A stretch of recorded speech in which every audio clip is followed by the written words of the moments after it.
یہ عنوان تبصرہ کیوں اختیار کیا؟ میرا ذہن اس طرف جاتا ہے کہ ان کا ذہن رسا یقیناً اس لفظ تبصرہ کے ورود کے پس منظر پر ہوگا۔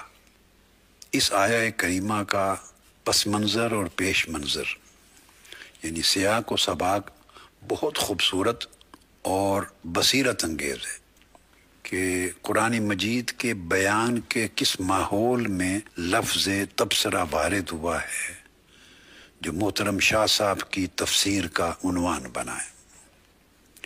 میں انہیں اس حسن انتخاب پر بھی مبارکباد دیتا ہوں۔ سورہ قاف میں اللہ رب العزت نے منکرین اور کفار و مشرکین کے تعجب سے ایک مضمون کا آغاز فرمایا ہے اور ارشاد فرمایا گیا ہے اعوذ باللہ من الشیطان الرجیم قاف والقرآن المجید۔ یہ تو ابتدا ہے سورہ قاف کی، اس کے معنی کی طرف نہیں جاتا کہ طویل مضمون ہے، اصل تبصرہ کی طرف آ رہا ہوں۔ ارشاد فرمایا بل عجبوا ان جاءہم منذر منہم۔ یہ کفار و مشرکین مکہ کو بڑا تعجب ہوا، یعنی یہ تعجب منکرانہ ہے، اور تعجب منکرانہ ہمیشہ اوائل زمانوں سے ہمارے زمانے تک رہا ہے اور آئندہ بھی رہے گا۔ ان کو اس بات پر بڑا تعجب ہے، اور تعجب جو ہے یہ اس وقت یہ کیفیت وارد ہوتی ہے جب کوئی بات ان کے محدود ذہن میں نہیں آتی یا سمجھنے کی تھوڑی صلاحیت کے باعث وہ اس کی حقیقت کا ادراک نہیں کر سکتے۔ وہ کہتے ہیں کہ انہیں بڑا تعجب ہوا کہ ہم ہی میں سے ایک شخص ہمیں ڈرانے والا پیغمبر بن کے مبعوث ہو گیا۔ یہ حضور علیہ الصلوۃ والسلام کی بعثت پر تعجب کر رہے ہیں۔ اور آگے ارشاد الہی ہے فقال الکافرون ھذا شیء عجیب۔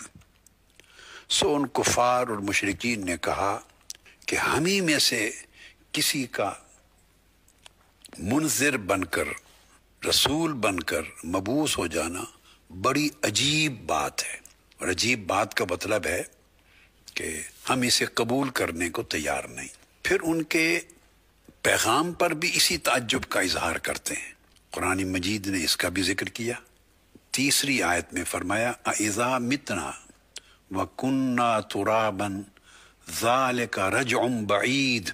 پھر یہ پیغمبر یہ کہتا ہے کہ جب ہم مر جائیں گے اور مٹی ہو جائیں گے تو پھر سے دوبارہ زندہ کیے جائیں گے۔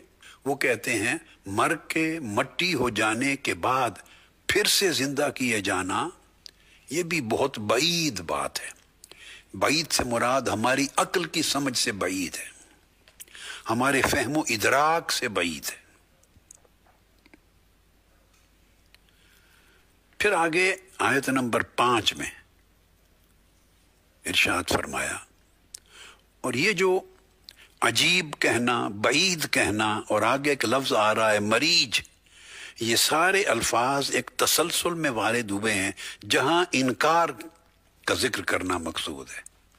تعجب ہے، انکار ہے، حق کو مسترد کرنا ہے، حق کو ناممکن قرار دینا ہے، ناقابل قبول ڈکلیئر کرنا ہے۔ یہ اس پس منظر میں تمام الفاظ استعمال ہوئے۔ آیت نمبر 5 میں فرمایا بل کذبوا بالحق، سو انہوں نے حق کو جھٹلا دیا، تکذیب کی۔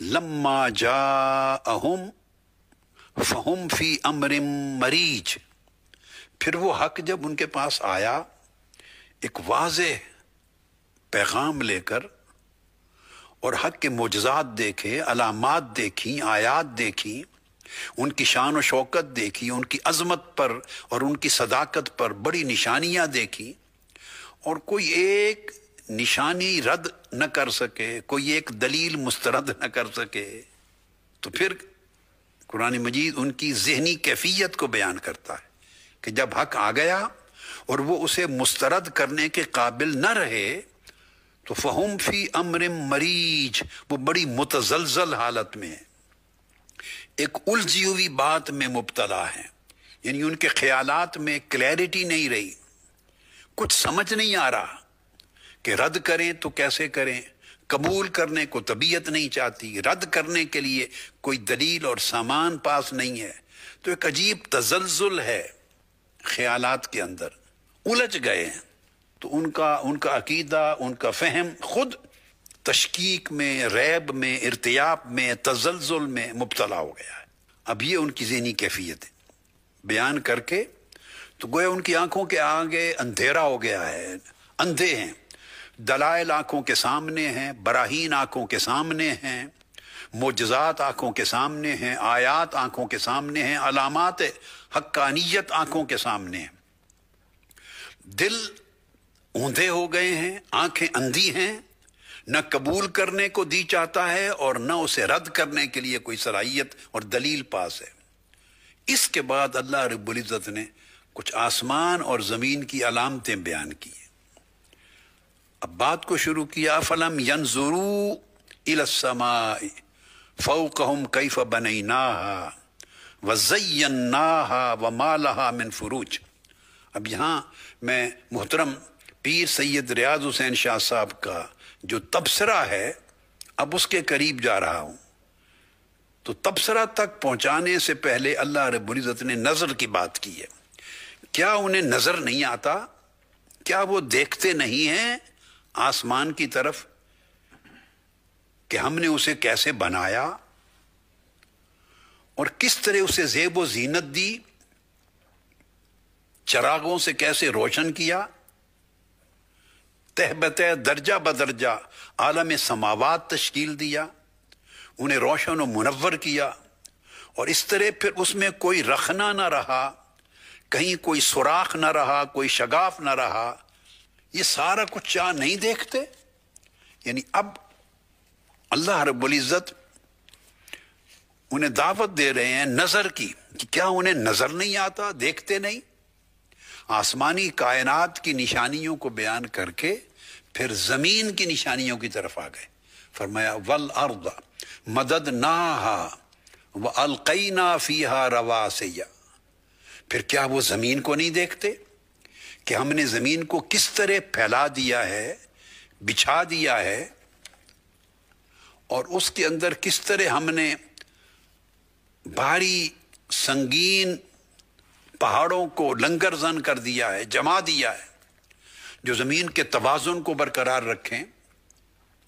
اور پھر وَأَنبَتْنَا فِيهَا مِن كُلِّ زَوْجٍ بَهِيجٍ، اور پھر ہم نے ان میں، زمین میں طرح طرح کے جوڑے پودوں کے بنا دیے ہیں جو نہایت بارونق ہیں، خوش نما ہیں، دلکش ہیں اور بہجت انگیز ہیں۔ کیا انہیں یہ سارے مناظر نظر نہیں آتے؟ تب ان کی نظر کے دروازے پر دستک دے کر، نظر کے دروازے کو کھٹکھٹا کر ان اندھوں کو یہاں یہ لفظ وارد فرمایا ہے آیت نمبر 8 میں، تبصرۃ وذکریٰ لکل عبد منیب۔ یہ سب کچھ ہم نے کیوں کیا؟ یہ آسمانی کائنات کی نشانیاں دکھا رہے ہیں، زمینی کائنات کے حسن اور زیب و زیبائش کی نشانیاں دکھا رہے ہیں۔ یہ سب کچھ ان کی آنکھوں کے سامنے کیوں رکھا ہے؟ اس لیے تبصرۃً، تاکہ ان اندھوں کی آنکھیں کھل جائیں، ان اندھوں کو بصیرت مل جائے۔ یہ اس لیے کیا ہے تاکہ اندھوں کو بصیرت مل جائے، وذکریٰ، اور جن کے دل بھی بینائی سے محروم ہیں ان کو نصیحت مل جائے، یعنی ظاہری آنکھیں بھی کھل جائیں اور دل کی آنکھیں بھی کھل جائیں۔ اس لیے کیا ہے تاکہ وہ قدرت کے نظارے دیکھ سکیں، اپنے اندر بصیرت پیدا کر سکیں اور اس نصیحت سے استفادہ کر سکیں۔ لیکن ساتھ ہی اللہ رب العزت نے ایک شرط لگا دی، یہ اندھوں کو بصیرت ملے گی اور ان کے دلوں کو نور اور واعظ و نصیحت کا فیض ملے گا، مگر اسی شکل میں لکل عبد منیب، اگر ان کی سمت رجوع صحیح ہو گئی۔ عبد منیب کو، جس کے رجوع کی سمت درست ہو جائے اور جو دائیں بائیں بہکا نہ پھرے،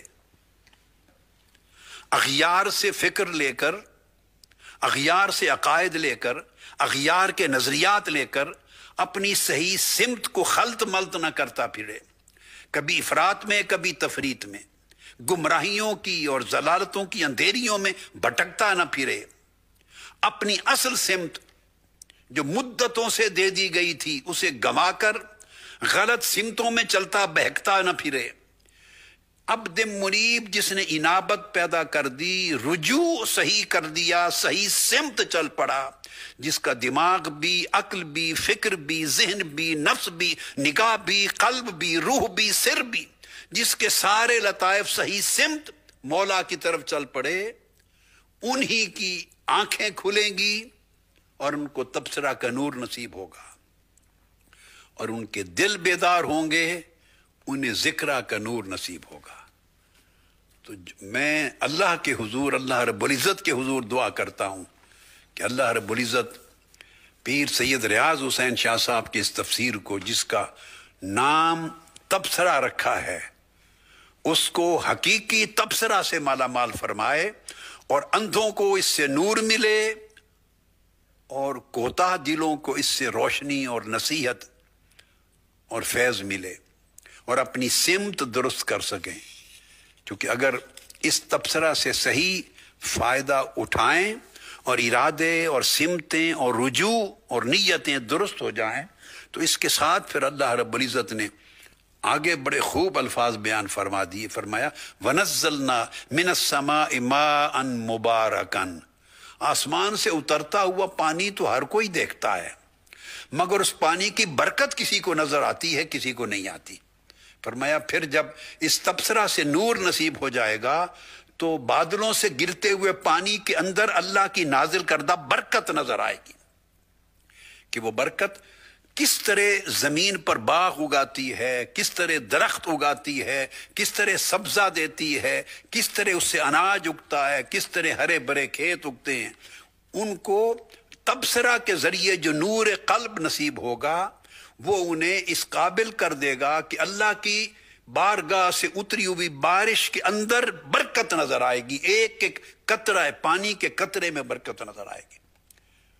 اور پھر یہ آگے چل کے آیت نمبر 11 میں، جس پر میں بات ختم کر رہا ہوں، اس کے نتیجے کا ذکر کیا، رزقاً للعباد، اور جب وہ اللہ کی طرف سے اتاری ہوئی بارش میں برکت کو دیکھتے ہیں تو وہ اللہ کے بندوں کے لیے رزق ہوتا ہے، اس سے اللہ کے بندوں کو رزق ملتا ہے، مگر رزق انہی کو ملے گا جو صاحب تبصرہ ہوں گے، صاحب ذکرہ ہوں گے، اور ان کی آنکھوں پر اور ان کے دلوں کی نگاہوں پر اللہ کی برکت عیاں ہو جائے گی، حجابات اٹھ جائیں گے، ان کو رزق نصیب ہوگا۔